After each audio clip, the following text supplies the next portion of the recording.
You know how Hollywood is. Sometimes women understand each other better than men ever could.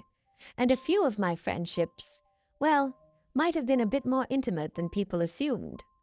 But I've never been close enough to share a dressing room with anyone without them driving me absolutely mad at least once. Katharine Hepburn.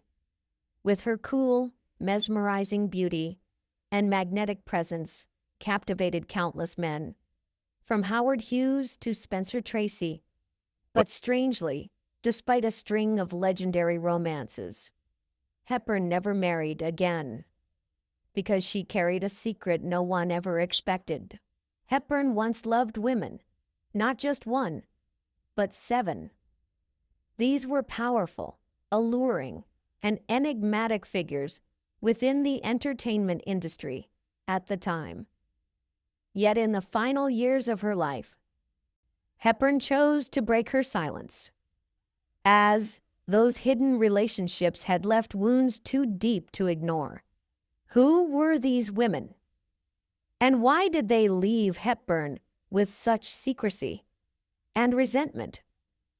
Join us in today's video as we uncover this astonishing story. 1. Tallulah, Bankhead. The storm that nearly cost Hepburn her sanity. Katharine Hepburn's first same-sex love affair began on a warm, early summer night in 1937 at the lavish estate of director George Cukor. Tallulah Bankhead arrived wearing nothing beneath a thick leopard fur coat, a cigarette dangling from her lips, and a gaze that burned through all restraint. Hepburn, known for her composed, icy presence, was transfixed. It felt like being pulled into a vortex from which there was no escape. She couldn't resist the magnetic chaos of Bankhead's presence. That very night, the two quietly slipped away from the party, rode off in a sleek black Packard, and began what Hepburn would later call the most dangerous period of my life. Bankhead was both seductive and unhinged, and everything Hepburn had ever known about control and discipline unraveled. Tallulah wasn't just powerful, she was reckless and possibly lethal. After nights spent riding waves of wild passion, it all came to a head when Bankhead barged into Hepburn's hotel room, drunk and completely nude, high on narcotics, and screamed, "If you won't love me in public, I'll tell the world what we do behind these doors." Hepburn had never imagined she'd be trapped in such an addictive, manipulative entanglement. Tallulah dragged her into a world of dangerous indulgence, of substance use, of psychological games, and turned their affair into a gilded prison. On another occasion, during one of Bankhead's drug-fueled highs, she coaxed Hepburn into a party filled with pills and liquor. Everything was hazy, except for the moment Tallulah looked her dead in the eyes and snarled, "You're too scared to love me honestly? I'll make sure all of Hollywood knows what a fake you are." It was the first of many threats, a cycle Hepburn could not break. Things only ended when a confidential magazine reporter captured a photograph of the two women embracing at Fire Island, then a clandestine haven for the gay community. If that image had been published, it would have destroyed Hepburn's career. To keep it buried, she was forced to pay a middleman $5,000 and sever ties with Tallulah in one painful, final break. But the storm wasn't over. Tallulah refused to let go.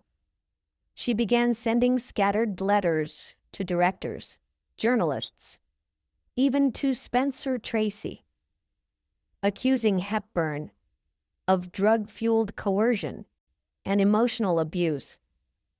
The smear campaign tainted Hepburn's image and pushed her further into silence.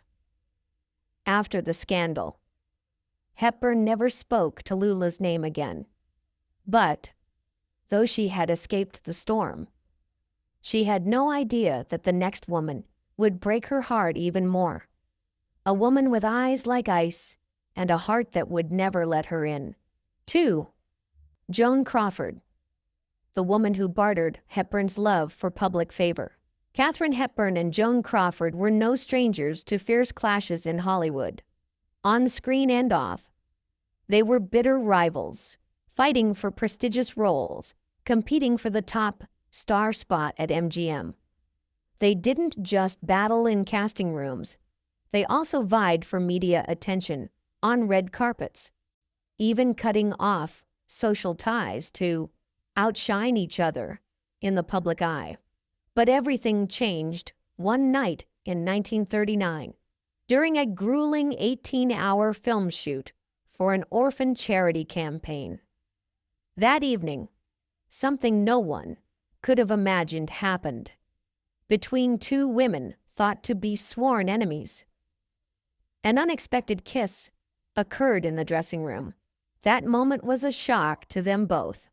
Hepburn, always that symbol of strength and independence, found herself opening up, seeing a different Joan Crawford. Not the cold diva of the silver screen, but a vulnerable, lonely woman.